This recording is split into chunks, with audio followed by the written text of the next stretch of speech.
of the pupils know that I play at Doncaster, and certainly the first thing that I get on Monday morning is 5th and 6th formers finding me in the corridor saying, "You've lost again, sir. You've lost again, sir."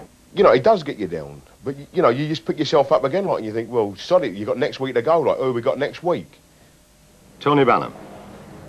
One man who can recall more comforting times is winger Stuart Piper, a car salesman.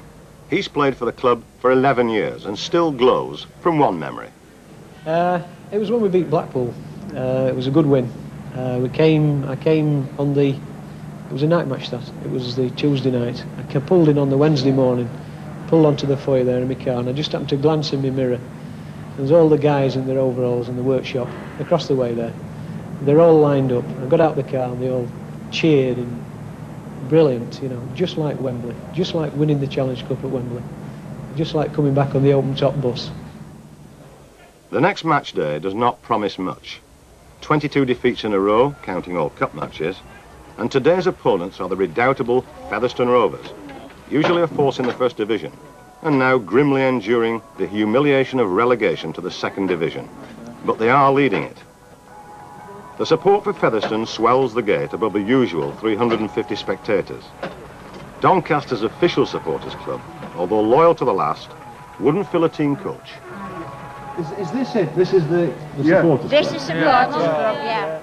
Anyone here supported them from the very start? 51, 52. Yeah. That was first season, when the bake wheat failed. I haven't missed a home one here for 18 years. And I've missed about 6 away in 18 years. I've not always been a faithful fan, but I've come down over the years, and I think this is the worst team I've ever seen. Well, I'll tell you what, I'd like to see him get a good coach, me. Yeah, the only thing that will keep me from coming down here is when I'm under there, 6 foot. Well, if they tackle like they did last week, I think we've a good chance. I'm sure then, yeah. So that, well, I don't know any of these. Are you all lads walking now? Ah, they're walking now. Oh. Will that tire them out?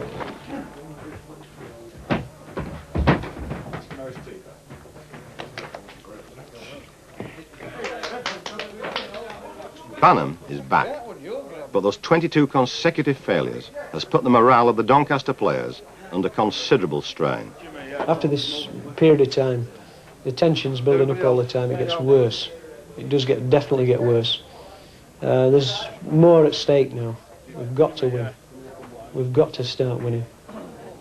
It's murder. Saturdays are terrible. Saturday night, you don't know what to do with yourself. You can't go out and have a good session because you're worrying about the game. The Sunday. It's bloody Sunday again. You've got to win that Sunday. Another bloody Sunday. Tackle, tackle, tackle. Out here especially. Centres, Phil, David, same again. I want you round. Backs. When we're out on our 25, I want the moves. I want it put on every time. The long ball, I've asked Alan to move out. He'll stop, you know, the long ball into the centre. It is winning money. £75 this week. After last week's performance, so, you know, we're backing it up again with money, lads.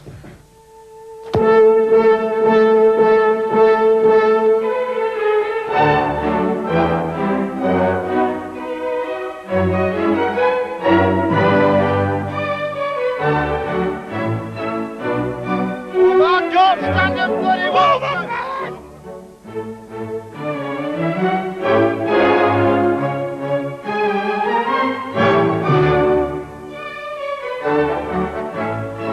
Come on, up to him, Donny! Up to him, don't let him run!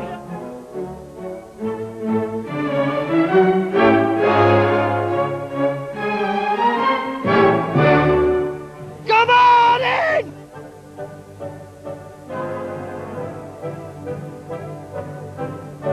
Take him down, Stu! Close him down!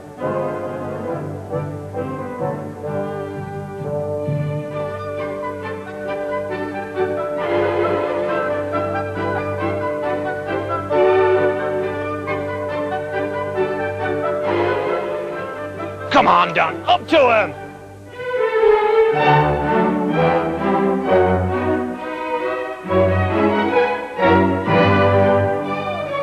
Stephen, take him in!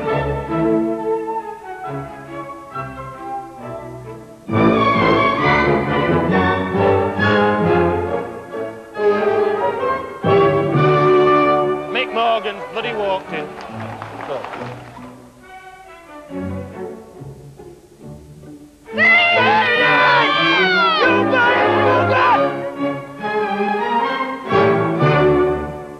We've got to get on bloody scores here.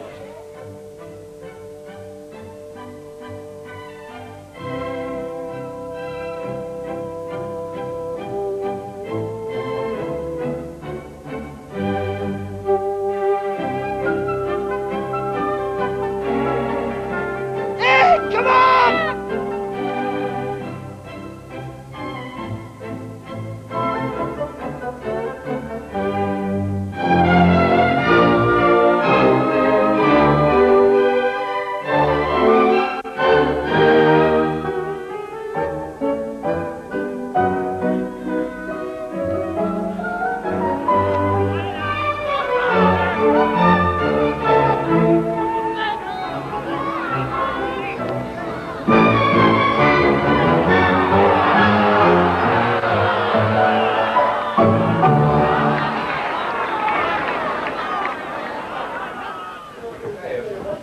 Oh! 31-0. Defeat number 23.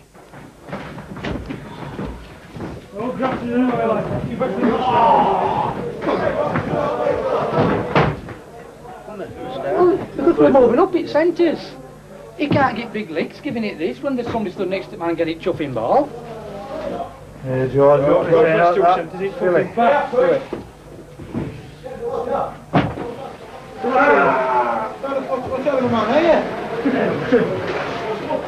Was it a depressing experience? Look at that, look at Pete. It was all right, like, you know what I mean, but...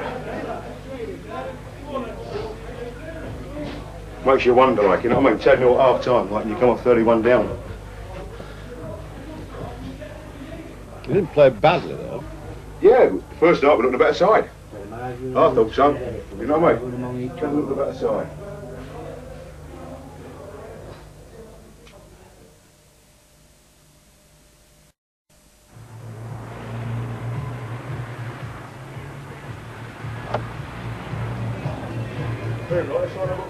Tony Banham uses his considerable weight and muscle both on and off the rugby field. He's much in demand as a nightclub bouncer.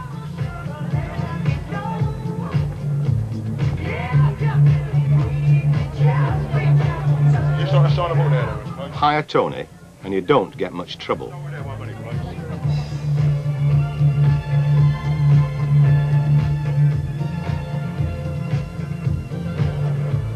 And if you do, it generally doesn't last long.